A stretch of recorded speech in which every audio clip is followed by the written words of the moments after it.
Charisma Quotient. I'm your host, Kim Seltzer, a dating and makeover expert, where I will help you build confidence, make connections, and find love from the outside in.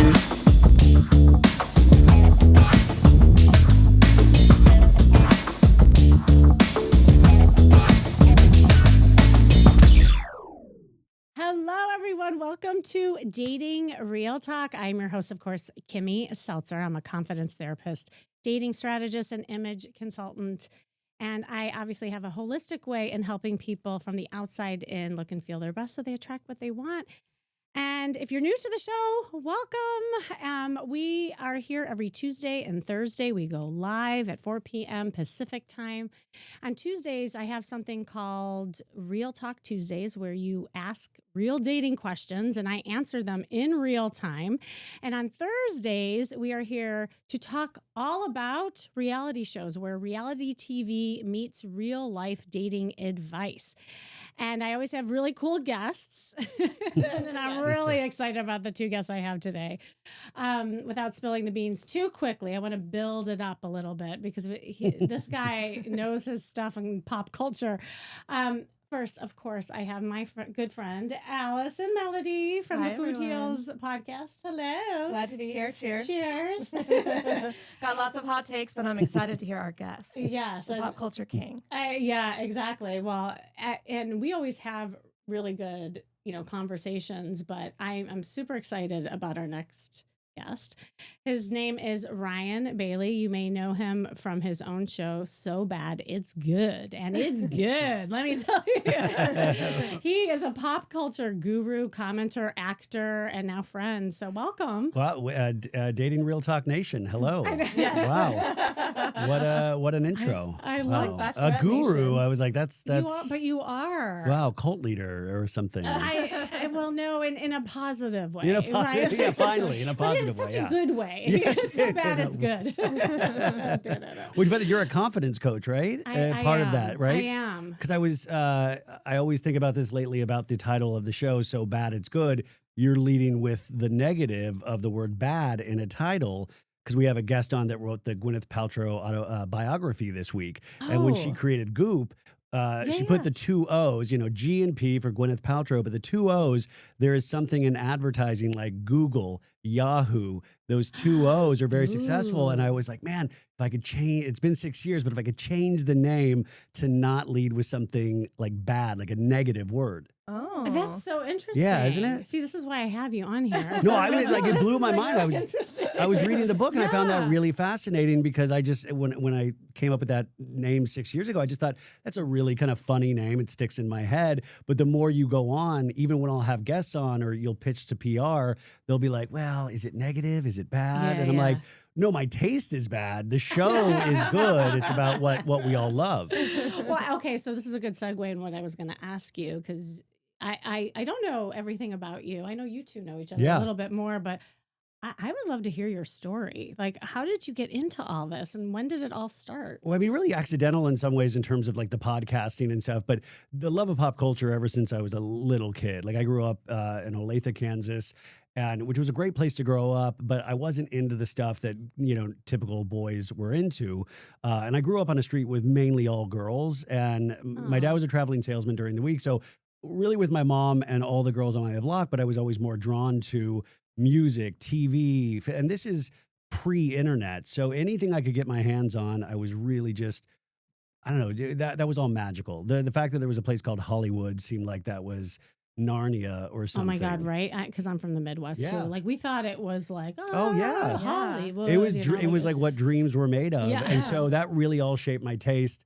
And then we moved to Arizona and that was such like freshman year of high school, all of a sudden going from like a small junior high to like a 3,000 person high school blew my mind. And I was already into theater in Kansas, but got in with the bad boys and girls at the theater department. And no, but it was great. And so that led me to LA eventually where I, started my acting career, and I would have small parts in good shows like The Office or How I Met Your Mother, or like bigger parts in horrible Lifetime movies.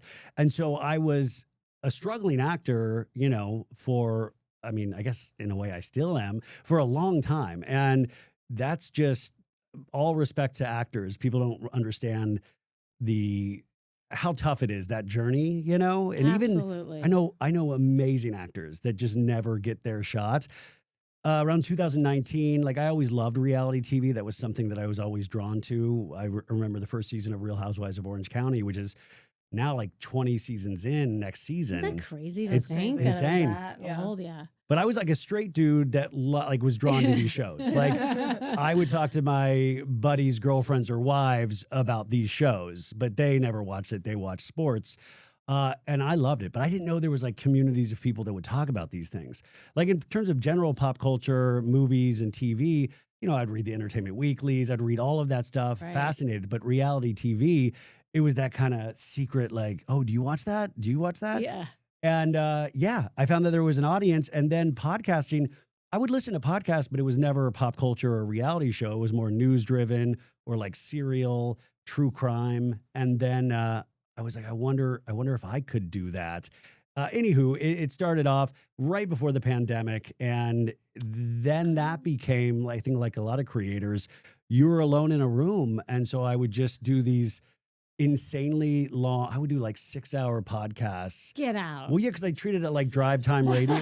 Well, yeah, I grew up on drive time radio or Stern or something. So I would treat it where I would do 3 interviews, not all in a row, but then I would edit them together. I would do comedy bits. I'd have my mom and dad on, and I put those on, and it just slowly built an audience. And then a division of iHeart. Like it was weird. It was, and it was the kind of traction that I never got as an actor, where you are really dependent on like, hey, you know, this barista has 2 lines. Do you want to audition for it?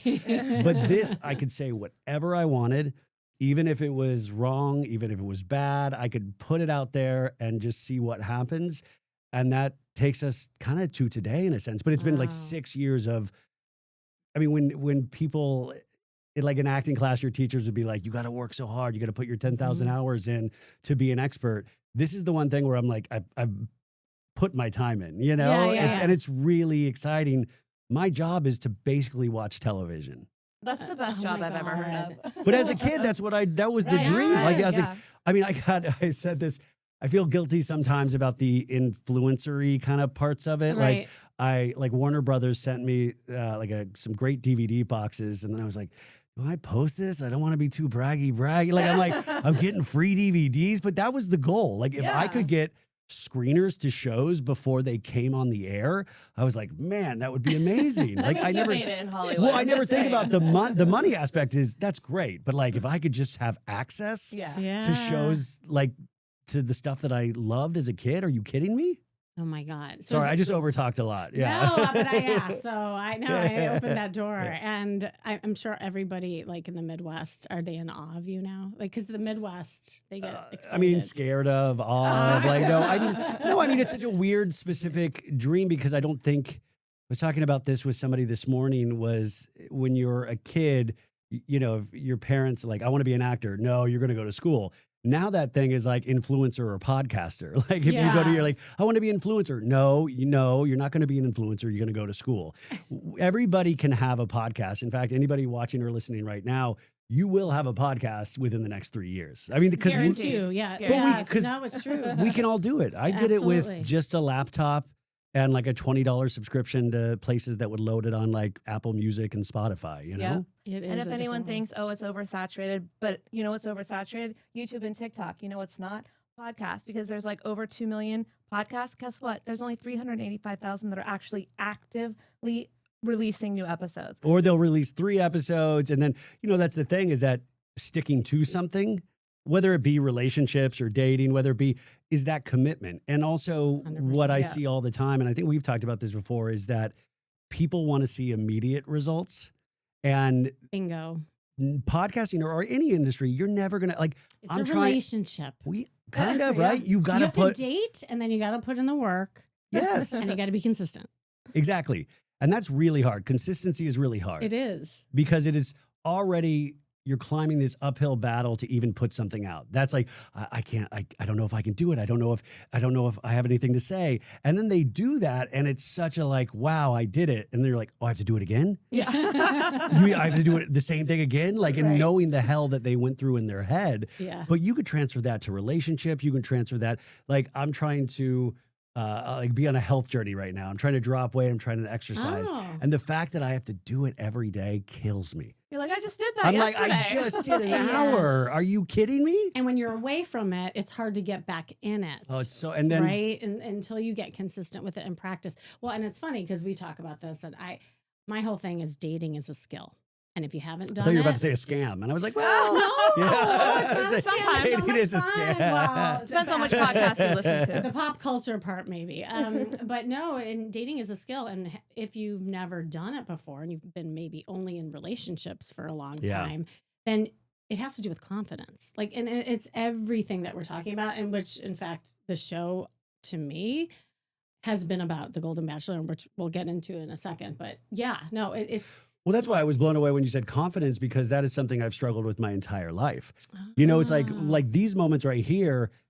What I love about a microphone is that I don't have to pretend to be somebody, but the parts of myself that I love are able to come out more. Yeah. When a mic goes down, like that's why the best conversations I can have sometimes in life are through a mic. Like I had my mom and dad on for years, Wow. and we had some of the best conversations that I had never asked them about their lives growing up. And it was like this weird permission of a microphone Mm. that gives you some sort of confidence that I always struggled with my entire life. So when it even came to dating, I was a mess. I mean, like I didn't know. And I can get back to that place. Like we'll turn off the mics right now, and I'll be like bumbling around. I'll trip into something. But with You the mic, stop talking. You're just like staring. I'll be the awkward guy. It's like, who's that weird guy staring? Right. But that's why it blows me away, like what you do, because it is something, it's a very real thing that I've Mm. struggled with my entire life. And I know Wow. so many people are the same way. Well, and I'm sure there are people listening that are shocked to hear this right now, because like people who know you and like you and trust you, like him, he's not confident. Like People think sometimes it's a bit. Right? And I'm Yeah. like, what a weird bit to really commit to for like gonna 4 do a bit about decades. You know, confidence. like, No, I like how you're super honest about it, because when you listen to a show and you really get to know, like, and trust that person, usually it's because of their humility and the fact that they share things about their life. And when I can't relate to someone, it's because they do act like they're holier than thou, whether it's an influencer or a podcaster. So that's one thing I really appreciate your show. He's talking about pop culture, but he's also sharing insights from his life and how he feels about things. And that is like next level. As a listener, I'm like, oh, I want to hear more of this. It's relatable. relatability. Yeah. Yeah. Or finding those things in these shows that, you know, that little window that you can go like, oh, I understand that. Yeah. I That get you. you know, those are the beautiful moments of reality TV, because a lot of it's silly, you know, a lot of it's really produced, but there are these little pockets where you're like, oh, I know exactly what I've that been person's there. going through. Yeah. Or that's really like I feel that. And I think there's something really beautiful. And I do consider reality TV an art form in It's- some ways, yes. you know? Yeah. You know, I just want to touch on what you said because it's so important. And I hear this a lot because I work with a lot of like successful people or people in the world you would be like, there's no way they struggle with dating, you know, Right. or confidence Yeah. for that matter. But when they're in a role, even like people who go on stage, you would never think, like the most powerful people too. And what I talk about a lot is it makes sense because you are in a role and you have a script. And even Yeah. having the microphone gives you that purpose and Yeah. role. But when we turn off the mics and the lights go down, like, who are you? And sometimes that's where it gets hard. That's where it's Yeah. raw. And that's where people struggle. And they come to me. They're like, why can I walk in a room at work and be totally confident? But then, and I walk in a bar and I'm like, you know, so it's true. Yeah, the microphone will give you permission, and life you have to consistently ask for permission sometimes, or you know, Yeah. if you look at certain things in a certain way, and Yeah. life every day presents you with 1,000 different circumstances that you don't know what is going to come at you at any given moment. On top of just like dealing with your family, with your friends. And as you get older, keeping up with all of that stuff on top of your hopes and dreams can be really overwhelming. And then doing what we do, you know, what you don't count on as you start getting bigger is it's not just your voice. You then have invited thousands of voices to give their opinions about what you've said. And so you have to be really solid and resolute in how you feel about something, because I'll still like every day I'll sometimes dread waking up to like look at a DM. Because it's like going to be mainly positive, and there's going to be one person be like, "That recommendation was horrific. How dare you suggest that? It really offended me. It was gross." Like I recommended a horror film this week. Yeah. Oh, and if you're a feeling person, you're like, Yes. "Oh God, what did I do?" And then I'm like, "I liked it, but I'm a weirdo. What do I?" What business do I have talking about this? And isn't that so true? Like there'll be one negative comment, and then there'll be like 1,000 positive, but it's you'll that focus one. on the one. Yeah. You're like, that one Yeah. person gets it. Yeah. You get me. Yeah. Yeah. But I will say, back in the day when Susie and I were doing our show and we got our first bad review, we were like, pass the champagne. Yeah. We're celebrating, because the truth is, if you're not making anyone upset, what are you really doing in this world? That's so true, but that's a hard pill to swallow. Is that like you have to upset people to sometimes grow, Yeah. or that's a sign of success. Is I had an acting teacher. Her big philosophy was like dare to suck. Like I love that. suck. Yeah. Be bad, and she especially in class, be bad here. Be bad Oh my here, God, so you don't have to yes. be bad there. And giving yourself permission to make as many mistakes as possible, because I think in life, or at least my own story, it's like that fear held me back from so much. Yeah. And when you can try to find a way to get past that and go, well, I'm going to screw up like every day. Yes. Every day. And then that's where true growth I found has happened. Well, and this relates so much to dating because, I always say there's no real rejection. It's actually just experience, and if you get, but you don't know you that. don't know Like, that when it happens to you, especially like initially when you're like new at something, anything. It's funny because I had an improv teacher that did a game that was similar. And it was that we had to take something that we were really bad at and we had to amplify it 10x on stage. And what's funny is that I thought I was a bad storyteller.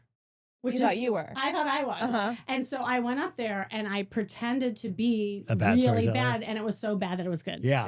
Yeah. Literally. Yeah. And everyone was laughing. It was like the best scene ever. And that was a big lesson. Like, I remember that clicking for me. And so, like, anytime I see somebody struggling, like, let's say with flirting, I'd be like, great, let's like go be bad at flirting. Awesome. Well, sometimes those turn out to be your strengths. Correct. I mean, that's a really exciting thing. And I think there was a time where I would have loved to have been perceived as cool, I'd be like, I'm the cool guy and it's like, no, I am who I am. And then you find that there is an audience for that. You find that you're like, oh, people get that. And so I think a lot of people spend a lot of their lives going, oh, I wish I could be something else, or I'm a little bit ashamed that this is my taste or this is that, and once you lean into that, it's a really amazing thing to see what happens. Once you have to also put the work in and all that stuff. Absolutely. Well, and this is a good lead in into the Golden Bachelor. Oh, so gosh. let's get into it. I like your reaction. Mel.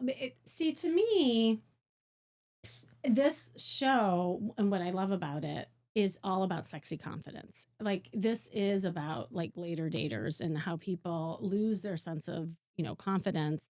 And you heard, especially last night, there were so many comments of the women saying, I'm glad I put myself out there. Yeah. Did you hear that? Like, Of course, multiple times. And they love the friendships that formed. That's what I love the most is that the Right? women forming friendships with each other. So even Yes. if they're not with Mel, the Golden Bachelor, they did get something big out of Yeah. the experience. Absolutely. And I don't know if you know this, but I talk about this a lot. I do dating retreats and I've been doing them for years. And this year I'm doing it in a mansion to kind of like a Golden Bachelor experience. Whoa. How many people have signed? How many people do you lead through this? Yeah, well, now I have like the perfect, like 13. So it's almost even amount of men and women. And they're But supposed to date each other. no, and that's the thing. It's not about There's no rose elimination. ceremony. No, It's it's not- like everyone this- gets a rose. like the Hunger just so Games, You know. yeah. Like, yeah.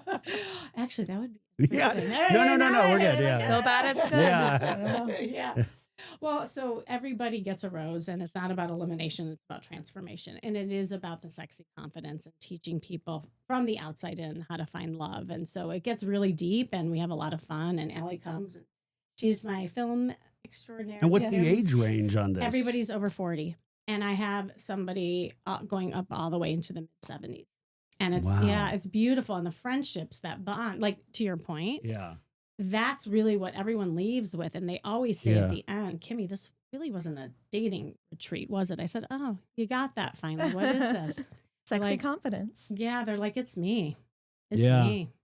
It's my mom passed away a couple years ago, and my dad, they were together for 53 years. And so watching The Golden Bachelor for me, it's I get weirdly emotional about everything, but watching this, because you're thinking about my dad, a 76-year-old man, Yeah. he's talking like, do I date? What do I do? And you're just like, oh my God, it's like dealing with the teenager that's all.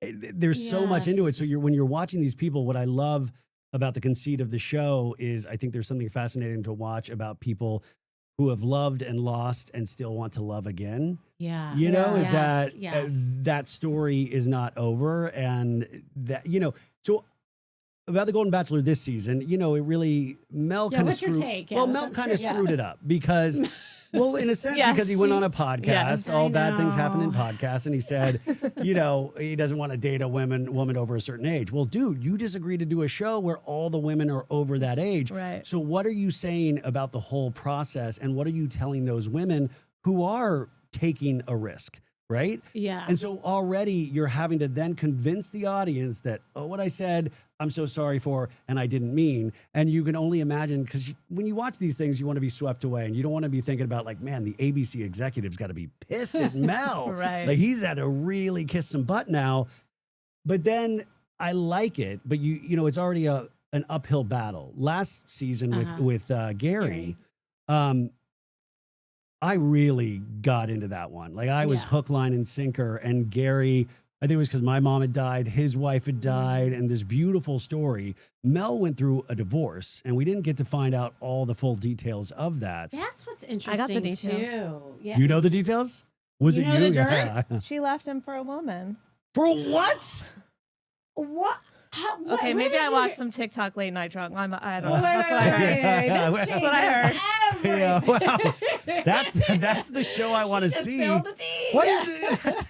That's what I heard. That's what I heard. Yeah, weird. Well, that'll be the next season, maybe. That's I don't know. amazing. That is. Wow. No, I mean, wow. That really took me. Anyways, no, Dramatic pause. Like it's great. I gotta Google this. I mean, the thing with any of these kind of dating competition series, I think the Yeah. hardest thing for an audience is I'm begging for digital name tags.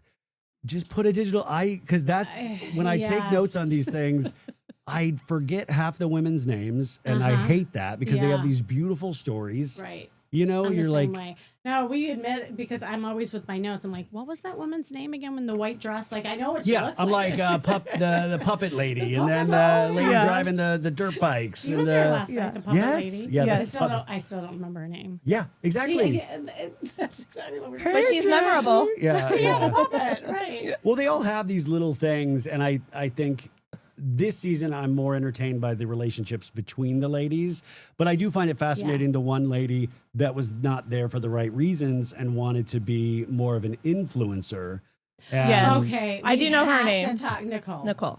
So we have to talk about Nicole. Yeah. Because she really is like the black widow of the group.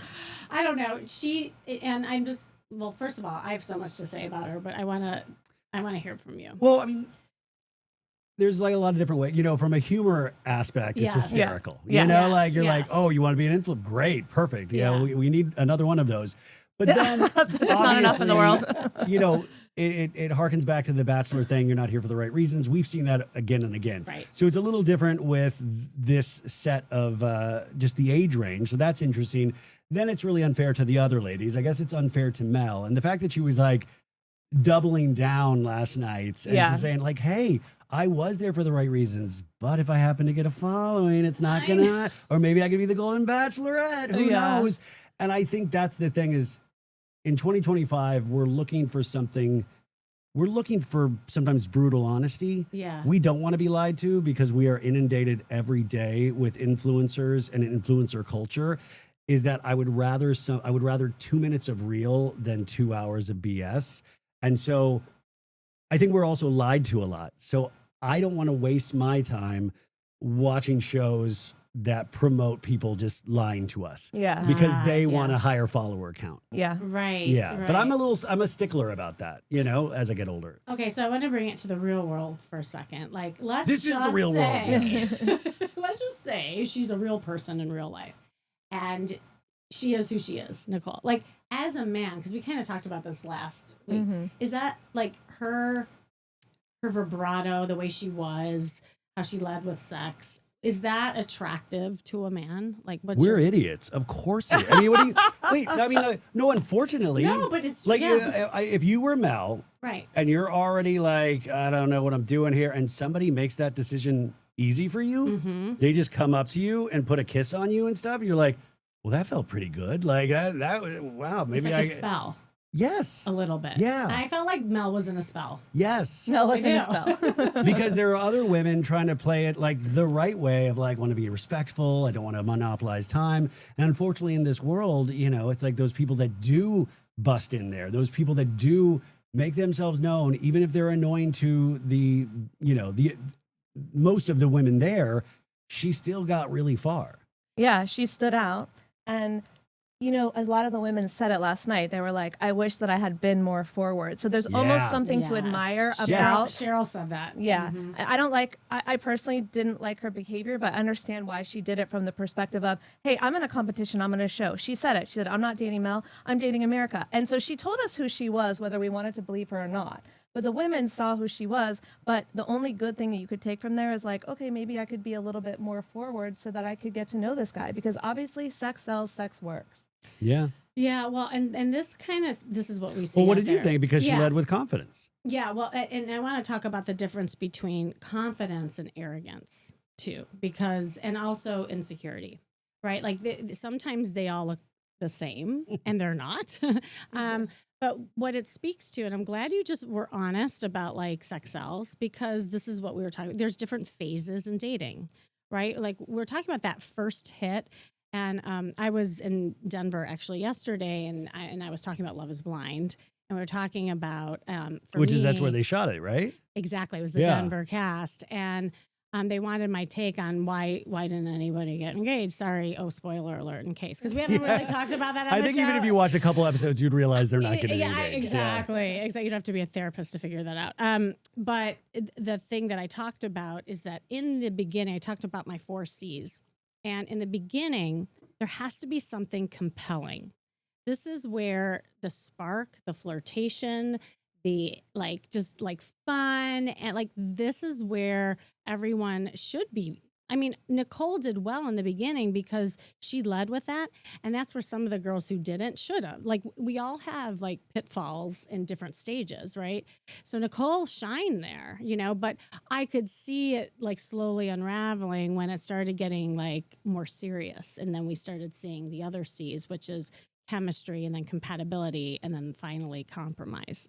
So for me, I think each of those women, if we were to dissect them, I think they could have used some coaching in those different areas, right? But then also looking at Mel and the other women, they weren't all necessarily compatible, even though that they got kind of caught up in the show, Well, that's why the element of, I always say if I was single, I would never, if somebody said, well, it was on a reality show, that would be a no-go for me.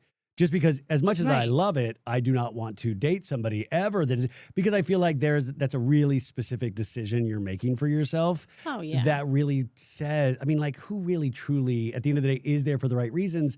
I see what the camera does to people. There is something because of just that same magic as a kid like me growing up in Kansas, thought it was magic. People still do find those things magic. They're attracted to something. I don't know. It still has so much power. And so I don't know what kind of honesty you're starting off a relationship with when you've invited America or the world to be a part of it. And even you saying coaching, I think sometimes, and maybe this is way too mature, is that sometimes I feel like that's the thing we're missing is these people visiting a coach throughout the process. Thank you. Or Love is Blind when they're moving in with each. Well, no, it would be interesting because you need to remind people about what a relationship is and what they're going through, but they want the craziness on TV. I actually had an interview with one of the Golden Bachelor contestants on the first season, and she said that. She's like, we all came here and none of us knew how to date. We did not know what we were doing at all. She wished that there was some sort of coaching. Yeah, and that would be interesting, I think, to see, right? Well, they did have the 2 women come back on the Golden Bachelor from the last one, and they said, "Oh, just go Yeah. make out with them." So Yeah. then every girl did the same thing. It was one, "I'm just going to kiss you. I just Oh, need to kiss you," and it Susan. was so ridiculous. And then so I was watching this other show because Kimmy made me watch it, called Married at First Sight, which I've never seen it's on before. Peacock now. Yeah, yeah. And I was, first of all, now I'm addicted. So thank you so much for giving me another reality TV addiction. But I was watching them on the date, and it was two of the contestants, and they were so serious, and they couldn't even like flirt or be happy because they're just talking about their past and they're just unhappy. And I was like, they need Kimmy. All these people need is Kimmy. All of these relationships that are meeting online for I mean, in this show, they don't even get the Bachelor experience. They get married and then they date. It is so absurd. I know. Yeah. They need Kimmy's advice. Here's the thing, like to your point too, I don't think everybody goes on there for fame. I think there are people who go in with the intention that this is going to help them in some way, shape, or form because they haven't found it in the real world, like, and I think they do go in with a sense of hope.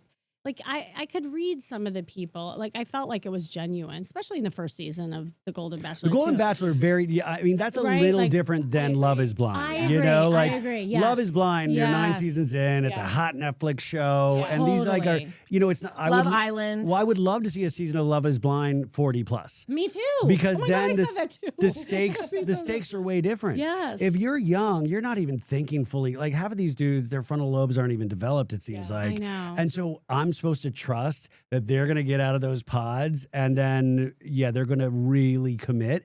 I mean, and that is fascinating to watch once they do that because real life things do happen or just stupid arguments of, did you drink all the beer? Like, did you drink this? Those things are fascinating to watch. But at the same time, the audience is reminded really quick that, yeah, man, love isn't blind. Like this experiment is not really that much of an experiment. I think there's one couple from the first season. They just had their first child a couple weeks ago.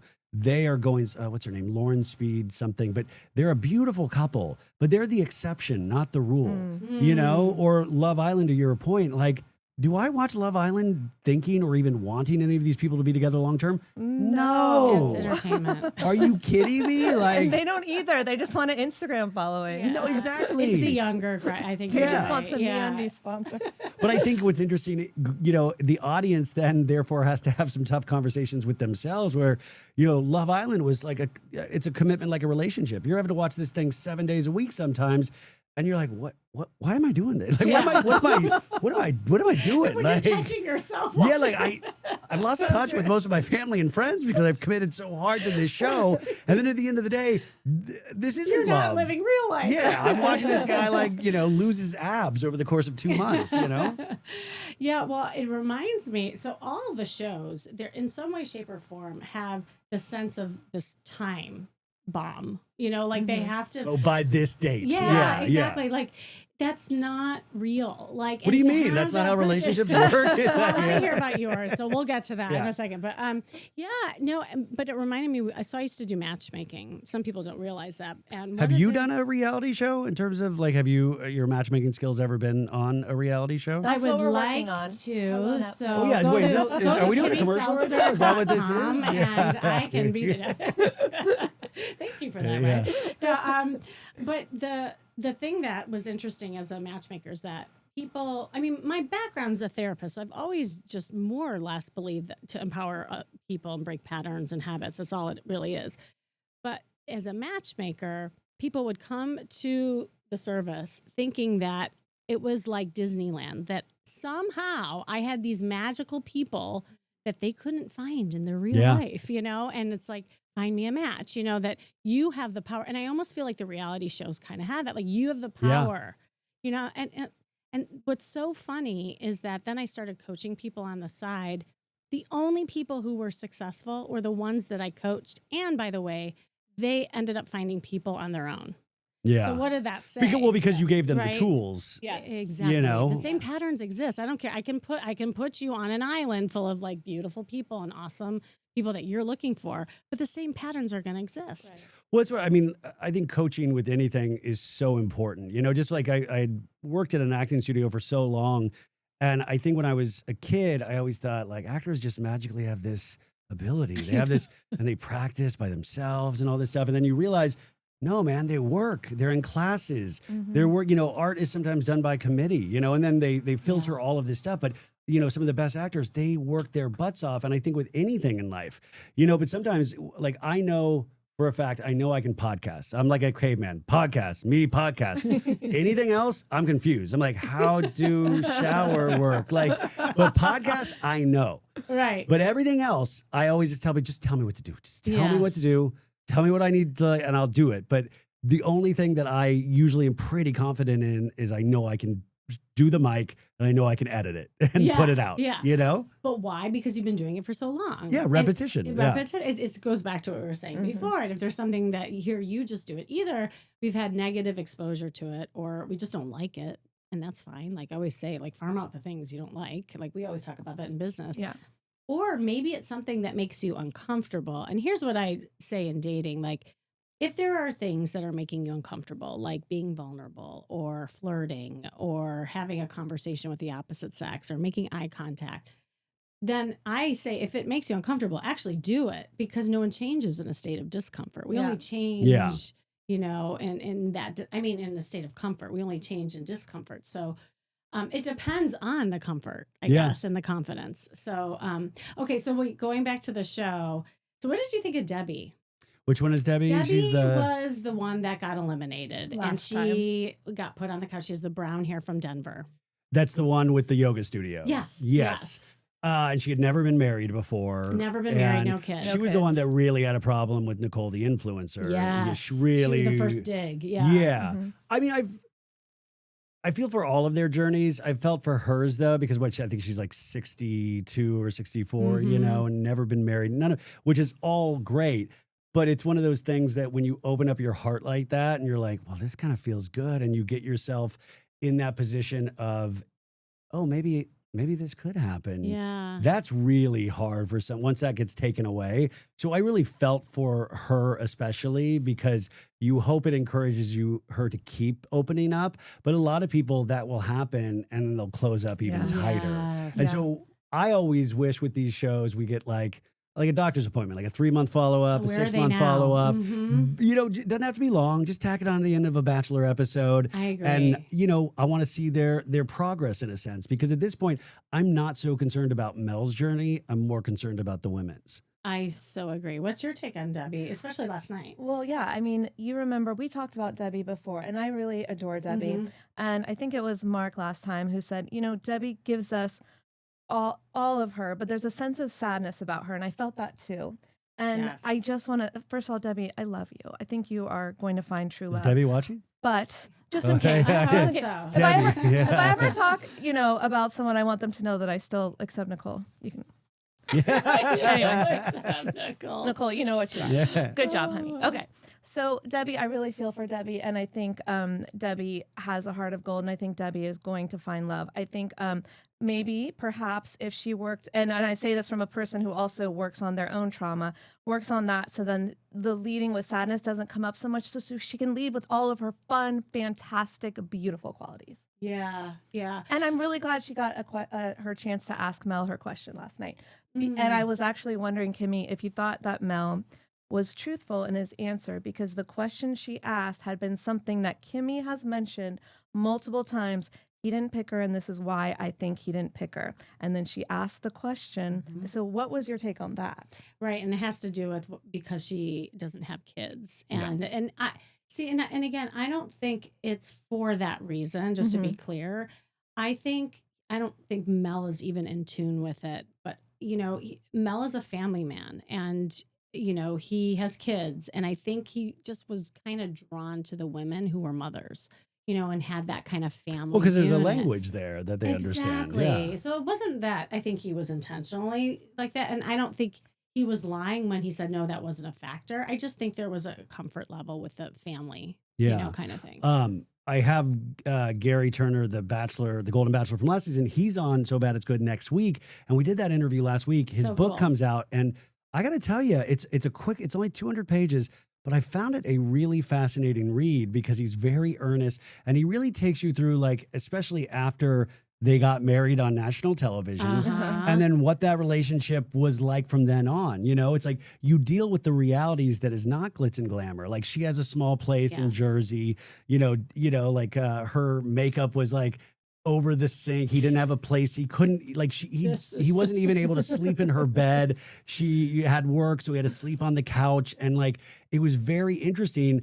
But then he's added the pressure of, well, the nation thinks that, like this is like we got married and all this stuff. I have to think about the pressure that normal people go through in dating and then going like, what did we do? Like, what did we do? Exactly. Everybody's like, we go out, everybody cheers us on.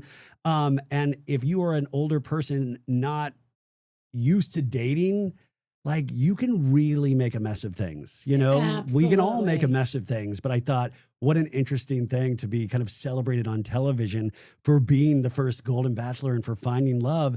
And then the reality sets in of, well, we have 2 separate families. We both have kids and it's not as compatible. And also when you're not getting these magical dates where you're skydiving out of planes and like secret bands are appearing in the Exactly. woods. That's what we were talking about too. I mean, everybody can fall in love in those conditions. Let's be real. Yeah, Yes. I mean, romantic. if you're taken to all these places, you look gorgeous in your gowns, you're always having hair and makeup, look amazing, and all these adventures. And not to mention the endorphins and the adrenaline rush that you get when you're on these adventures.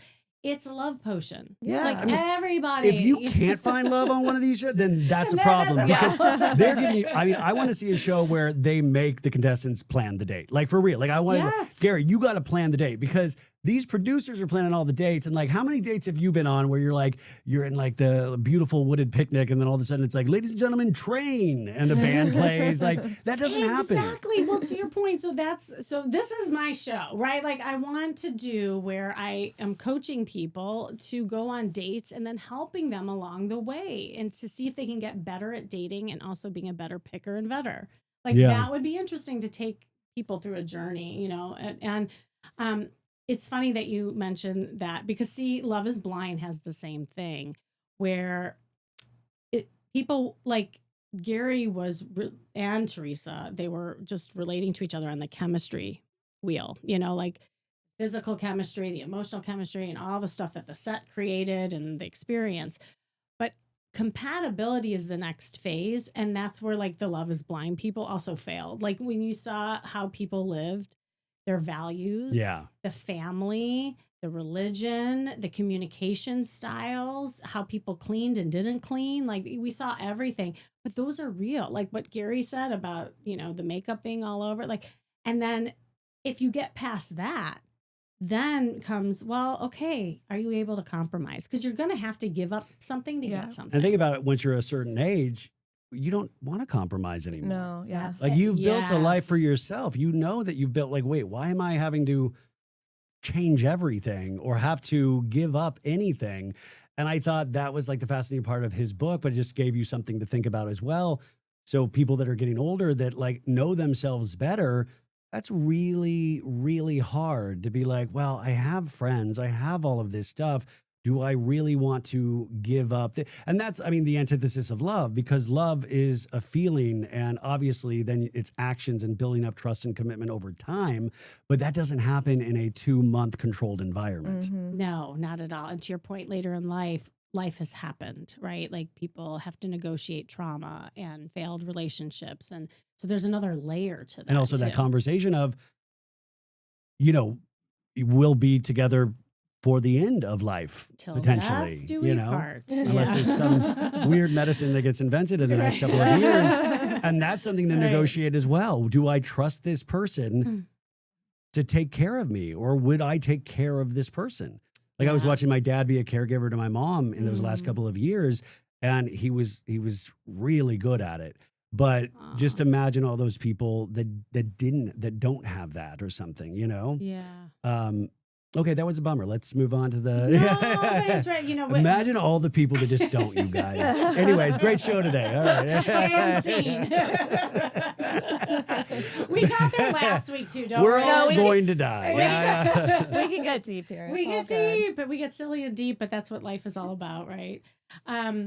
Maybe like, because I know, well, oh my gosh, we have like 10 minutes left and I want to get to. Oh my God, how did that go so- This Are happens you every kidding? time. It's a good day. I thought we're like Again, 20 minutes. I And I was like, wait, what are you talking about? But see, this is what a good date should be. Like, there's no sense of time; it just flows. You know, when there's things that feel hard and you're pulling teeth, or one person's talking too much and the other one's listening too much. This is when things go slow. Oh, that happened on Married at First Sight. You need to catch up so we can chat about Wait, it. I have a question though about the dating coaching stuff like you do. Yeah. So is it really for like purposely 440 and above? Because that's what I was saying. Like, how do you keep up with what the kids are doing? Like how the kids date now? Like, so you're like, no, screw the kids. It's this age and up. Oh, it's all of it. I work with all ages. Because I was just wondering what are the different trends that you see with the younger generation, interesting. you know? Okay, well, if you want to get into that, I can quickly touch on it, and maybe on your show we can talk Yeah, about that. That'd be cool. Come on, and that's because I'm really curious about those different, like how different it is, and what are the similarities still. We can talk about like the different decades in dating Yeah. because it is interesting. And so I have kids in their 20s, and oh my god, it's so different than like. Did they our ask you age. for advice? Finally, they are. Or you're like, no, I'm just giving it to them. Yeah. Well, and it's funny because I teeter on just being a mom and not a coach. And it's hard because I really try hard not to be their coach. But Do they pick up the phone when people call? What do you mean? Remember we were talking about how this generation, including myself, does not pick up the phone. No, they do not. Oh my God. Oh, How I'll dare you do call a me? text over a phone any Any day of the day. week. Yeah. No, they think it's weird. And in fact, they think it's weird that that we don't see each other. Like the talking like this, the audio is weird for them. They have to see. Oh yeah, I They're don't. visual. FaceTime is like all the rage. I hate it. I hate it too. I hate it. Do not FaceTime me. No, do not call me and do not FaceTime me. I do not have Send my me a text. FaceTime. Yeah. This is really becoming old man shakes fist at sky. Images. Yeah. But you would talk on the phone. I would talk on the phone. Yeah, you're the only person that I call or answer when they call. No, I don't do that. You have to first text me. Yeah, exactly. And then we have to make a plan to talk. Yeah. Anyway, we digress. So to button up the Golden Bachelor, and then I want to actually ask about your love story because you have a baby on the way. So I want so to touch exciting. on that. In the end, we're down to two. We're down to Peg, who's the firefighter. And then we have Cindy. I was gonna say Carol, but Carol bowed out. Cindy. And if he chooses Cindy, he gets a free Italian vacation, right? Because isn't that the one that her daughter's getting married in Italy? Oh, is it? Isn't I don't that the remember one? that. I don't either. That's fantastic. Remember at the I would beginning of the pick her. season was like, if you choose me, you can be my date at my daughter's wedding. Oh, Or that's maybe- a good memory that you have. Okay, I was like, Okay, I thought that was So that's your prediction. Well, that's an Italian getaway. No, I mean, I don't really. Who do you think? I'm leaning towards Cindy, but I could argue both ways. I think I could too. Yeah. So When you can argue both ways, then that's where it gets could like be imagine nobody. It could be Mel. nobody. But like imagine Mel. Like if at this point, that's where the contest gets ridiculous I know. because you're like, wait a sec. If you think you could choose either one of these ladies, it's not like a flip of a coin. You know, like this is No. like actually serious things, and I think that mentally does not put any of these people in any kind of advantage. In fact, I think it's like a disadvantage because how many couples do we see last on any of these shows anymore? You know? No, but you know what's interesting is that when the women pick the men, those are the ones that last. The bachelorettes, like there's been studies done. So what does that say about That's really selection? That women are better pickers. I'm just saying. Well, it'll be interesting when Taylor Frankie Paul's The Bachelorette, Oh yeah. The Secret Lives of Mormon Wives, Mormon that comes Wives, out. They're doing Sundays now for The Bachelorette in March. Oh, well, we'll have to do that one. Yeah. And that's going to be interesting too, because remember, a lot of these people go on the show to build a social media following. She already has one. Right. Yeah. She's got millions of followers. So she might actually want love. But that's going to be a whole nother. But she may want show. multiple loves, Well, she got 3 kids. She got, right? Yeah. She's old for her age. Yeah, polygamy is being Mormon. introduced That's in the Mormon. ABC. That was a yeah. joke. No, I don't no. know. Yeah. No, I'm really. Sorry. It's a really fascinating from a production standpoint. I'm fascinated with this because already you're like, oh, this is going to be a mess, but I'm tuning in. Yeah. Which is another thing of like, oh man, and who's going to apply to be these contestants? You know, they know so don't much know. about her I going know. into it already. Yeah. Yeah. No, that'll be okay. So we'll have to have you back then. No, I'm really excited because except for the Golden Bachelor, I kind of dipped out of the Bachelor franchises, the Bachelor franchise, and the Golden Bachelor was what brought me back because I just thought it was so really truly thought it was so moving, and then this I was like, yeah, I got to watch this because I watched Secret Lives of Mormon Wives because I feel like that's an actual sociological experiment. That's interesting. I did not watch that yet. Ugh. I don't know, how do you keep up on all this? I'm I'm so tired. It's I- a Yeah, like I've never thought I'd be like, I gotta go home and watch 4 episodes of TV. Like I'm like, oh, so much TV. I just want to go out and walk. Are you Yeah. sure you don't want some wine? No. By the way, they offered me wine, and I was like, if I do that now, the rest of the night is shot to me because I'll just be like, let's keep going. Yeah. I know. We totally That's usually what we do. Yeah, exactly. We go across the way.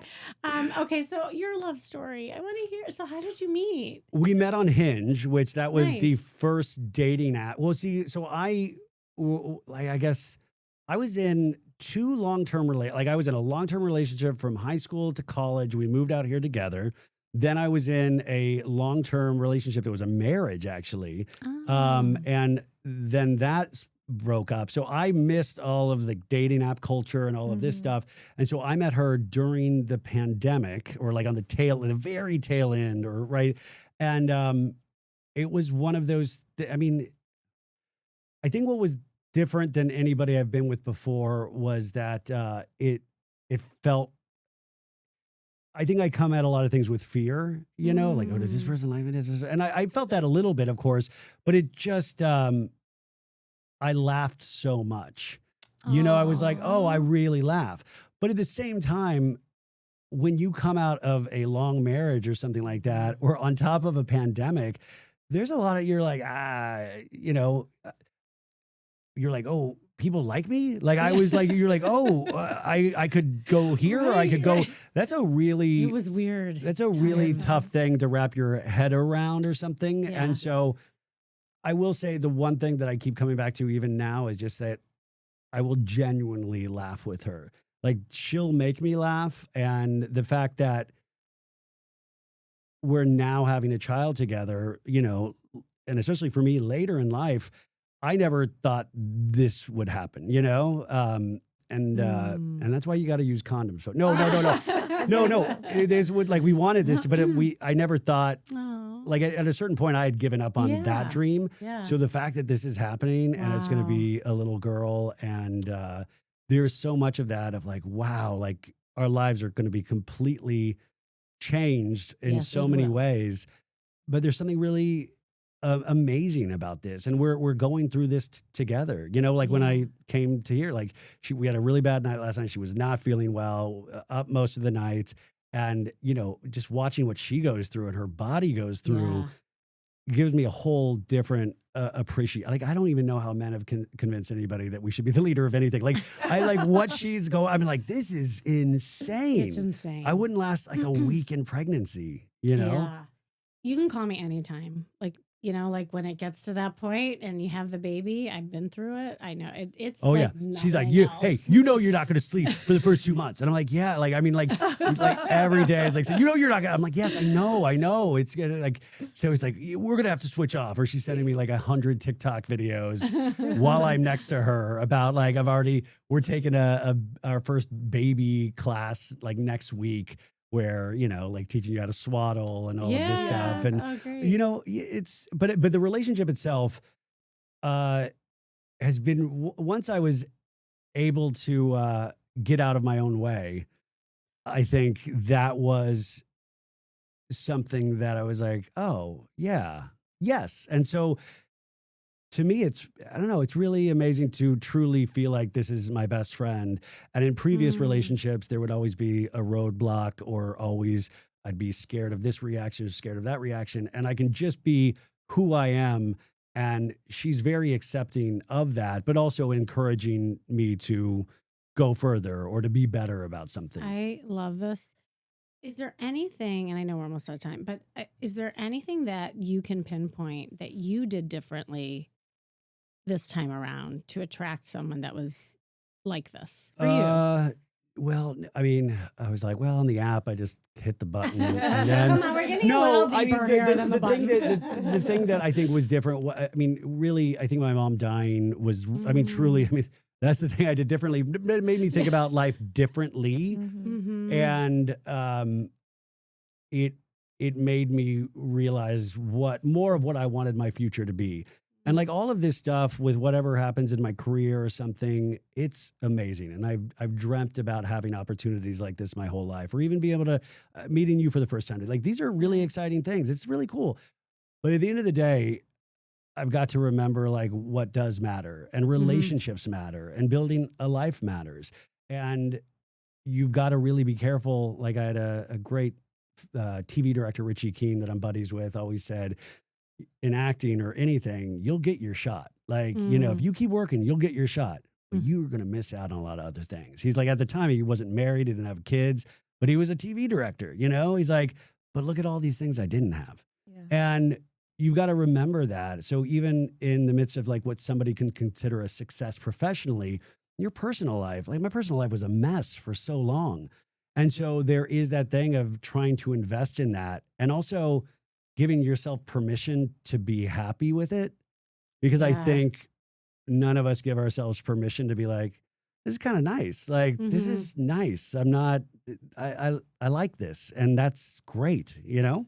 I love that. I don't know if that makes sense. No, it does. And I think, again, we are what we attract. And when your life is chaotic or doesn't feel right, we attract that, you know? And there's comfort in the chaos. Absolutely. And especially if that's been for a while. And so it sounds like there was this like peace and gratitude that you had within, and things started clicking and getting more real and present with your emotions and connecting. That I think that helps with, you know, connecting with a healthy relationship. Yeah. I mean, that's the thing too, or just to the Golden Bachelor point, is that like you're getting older, like, you can do it on your own too. Like there's nothing really keeping you there. So you've got to really decide if you want to be there or not. Yeah. Yeah. No. Well, I was going to ask for parting words of wisdom, but that was pretty wise. So thank you. Don't die.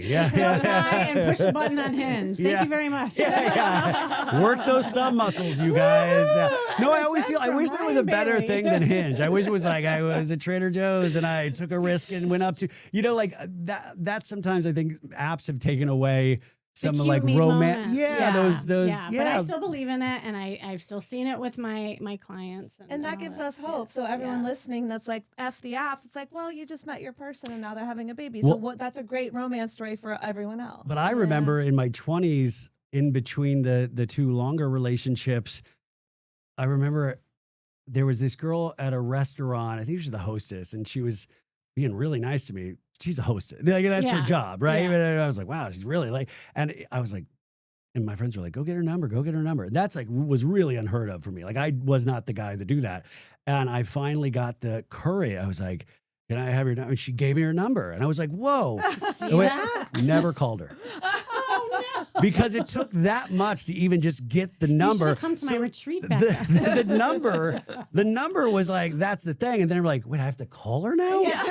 Like, that's, you know, like the mental hurdles that we all go through. These things are like mountains, you know? Yeah. But here's the thing, and this is what I always say, at the end of the day, it's not what other people think. It's about how we are, you know? And I think if you're a caretaker, if you're in your head a lot, you put so much energy that it stops you from doing something. And that hesitation prevents you from opportunities. So it's like the more you get comfortable with yourself as you age and you get more comfortable just in life, I think that also helps you just have the courage. Yeah. To put yourself out there. And that was the theme of the Golden Bachelor. And dare to suck, you know, like dare to suck, make all the mistakes in the world, because all it's going to do is help you get to know yourself better. And at the end of the day, it's not any sort of judgment on you. You know, like that you making mistakes is not an overall judgment on you, because the only way you know how to get it right is by making mistakes. Yeah. Brian Bailey, you are awesome. Thank you for Hopefully this wasn't one of the mistakes. This was amazing. Actually, next time it'll be a lot better. Seriously, this was great. I'd love to have you back. Yes, of course. And I can't wait to be on your show. We'll really dig into it. Again, tell everybody where they can find your show. It's called So Bad It's Good with Ryan Bailey. We have so many episodes. Just go on there. Look if you like Salt Lake City Housewives, if you like OC, if you like other reality shows or pop culture, there's something for everybody. So just check it out. We're also on YouTube. Not as fancy as this. I mean, sometimes it is, but not. This is amazing. But yeah, just check it out. If you like it, subscribe, and that's it. But I'm just here to talk to you guys. So. Oh my gosh. Yeah. Thank you so much. Allie, is there anything you want to say as we No, part? I was excited to hear Rebecca on the podcast. I was hoping Oh she'll yeah, make more so my appearances. fiance finally, she made her first podcast appearance. Oh, that's cute. And Yeah. because I've asked her so many times, no, Okay. I don't want to be a part of it. And then Dancing with the Stars the other night, I was so exhausted. And I was like, could you just come on? Because we watch it together. I was like, come on, it would be so much fun to give me. And she finally did it. And she got such positive feedback. The audience was so great to her that she's out of control now. She's really full of herself. Yeah, she's out of control. I think she'll be back She got on. confident. She got confident. No, she was great. But by the way, people were so nice. And I was reading her all these comments and it really made her feel good. Yeah. Good. Yeah. Good. That is awesome. I'm glad Oh, to I hear can't that. wait to. Yeah. All right. And thank you for listening and chiming in. This has been Dating Real Talk. Again, I am Kimmy Seltzer. And remember, you can go to datingrealtalk.com. If you can't watch us live, just put in your questions because we will read them out loud. And your question is probably someone else's. So keep it fun, keep it flirty, and keep it real. Cheers. Cheers. Ching, ching, ching, ching. Oh, my